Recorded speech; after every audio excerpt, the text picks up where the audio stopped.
দোস্ত আমার বাসা, দোস্ত আমার বাসা। কিসে তোর কিসে? দোস্ত আমার তো বিশাল বড় রোগ হয়ে গেছে। কি রোগ হয়েছে? আমি কবিরাজ দেখাইছি, ডাক্তার দেখি, কেউ রোগ করছে না। সেটা রোগ করতেছে না? হয়েছে কি? ওইসে দোস্ত আমি দুপুর বেলা খাইছি, খাওয়ার পর থেকে তো আমার খিদা লাগে না। খিদা লাগে না? না, আর সন্ধ্যার পরে আমি চোখকে দিই নাকি রাতে চোখে দোষ না রাইতে? না, হাই হাই, এটা তো বড় রোগ। কি হরাম দোস্ত। এত বড় রোগ, এটা আমি সমাধান দিতে পারি। আমি সমাধান দিতে পারবাম। তিনটা জিনিস লাগবো তোর, তিনটা জিনিস আমার তাই না লাগবো, দুইটা জিনিস আইনা দল লাগবো, আরটা কাজ তোর করণ লাগবো। আচ্ছা কোন দোস্ত আমি এনে মানে দেব। আন্না দিতে পারবি তো? হ্যাঁ দোস্ত। তাহলে আমি আগে দুইটা কই, এই দুইটা আগে এনে দিবি। আচ্ছা কোন কোন কোন। কারণ সেটা আমি পরে কই, সেটা পরে। অপশন 1, হ্যাঁ বাতাসে ঢুকানো লাগবো।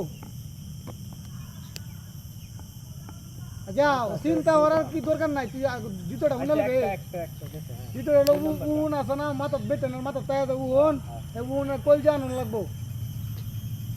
সারবে তুই আর বাপ, বাতাসে ঢুকা আর উনের কল যা, আর বাপ। দুটা লয়ে আইবে। এর পরেরটা আমি পরে কইয়াম। আর যদি নাম তারস, ওই যে 3 রাস্তার মোড় আছে না, 3 রাস্তার মোড় যায় রে, পুকাটা উড়বা দেয় রে, মাথার তলবা দিয়ে গে রে, এবার থাকবে।